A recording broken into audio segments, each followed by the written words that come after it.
Bienvenidas y bienvenidos a Los géneros por sus personajes.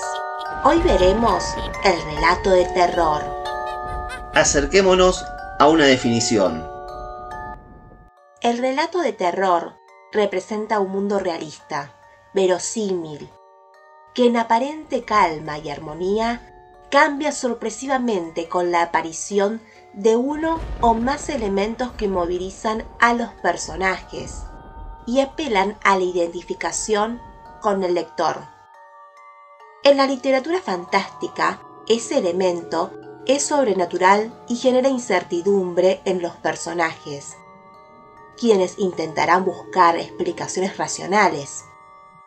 En la literatura de terror, que no siempre es fantástica, ese elemento no es necesariamente sobrenatural, y lo que genera en los personajes y en el lector es miedo, susto, terror. Los lectores se sienten apelados en sus emociones más primitivas, y ese miedo está relacionado con el temor a lo desconocido, a los posibles efectos del mal y del caos que puede reinar si el mal triunfa sobre el bien y si la naturaleza se ve amenazada. La historia del género. El miedo a la muerte y a lo desconocido está presente desde los tiempos más remotos en los relatos folclóricos de distintas culturas. Sin embargo, a partir del movimiento romántico que tuvo lugar desde fines del siglo XVIII y durante el siglo XIX, el terror ocupó un lugar propio en la literatura occidental. El género de terror tuvo un importante desarrollo en el mundo anglosajón, donde surgió el subgénero de la novela gótica, grupo de relatos que tienen como escenario principal castillos medievales, repletos de túneles, pasadizos, sombras y ruidos extraños. Por ejemplo, la célebre novela Frankenstein de la autora inglesa Mary Shelley, 1797-1851. Otro subgénero del terror es el relato de fantasmas, que tiene entre sus textos más destacados la novela Otra vuelta de tuerca del escritor estadounidense Henry James, 1843-1916. En la conformación del género hubo dos escritores estadounidenses que realizaron aportes fundamentales a este tipo de literatura. Edgar Allan Poe, 1809-1849, introdujo el terror psicológico, mientras que Howard Philip Lovecraft, 1890-1937, creó un universo terrorífico compuesto por una mitología, una geografía y una cultura propias. Con Sigmund Freud, a comienzos del siglo XX, el miedo alcanza el terreno del inconsciente. La enfermedad mental, el delirio, la paranoia, la esquizofrenia. El miedo ya no se presenta necesariamente por la amenaza de un enemigo exterior demasiado poderoso como en el siglo anterior, sino está en el interior. El enemigo está dentro de nuestra mente.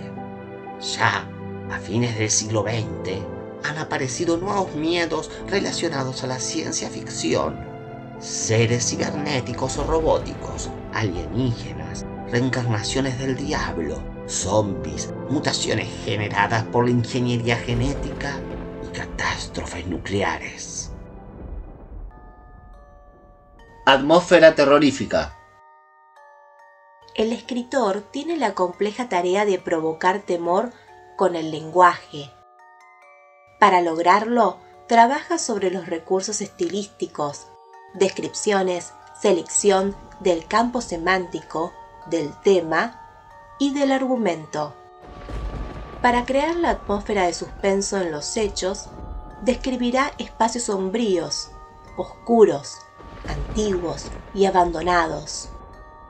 Las descripciones deben tener su punto justo de acuerdo con el objetivo del autor. Preparar al lector para el momento de la sorpresa. Algunos recursos terroríficos. Para despertar el miedo en el lector, la literatura de terror suele emplear los siguientes recursos. Seres aterradores, vampiros, fantasmas, zombies, hombre lobo o monstruos creados por el ser humano.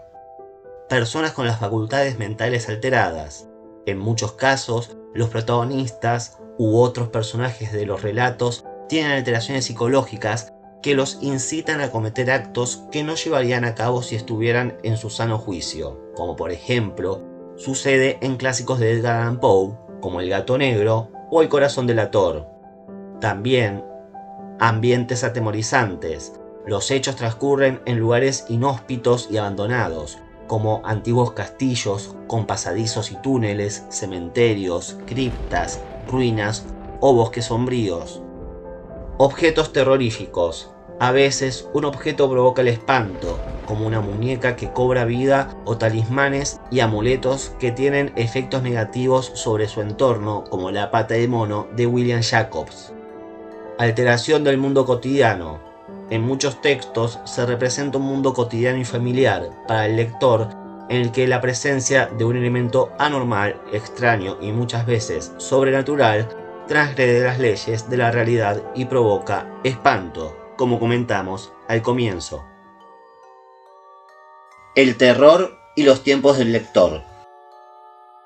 El género de terror, para ser efectivo, necesita apoyarse en el contexto en el que se produce el vínculo con el lector o con el espectador.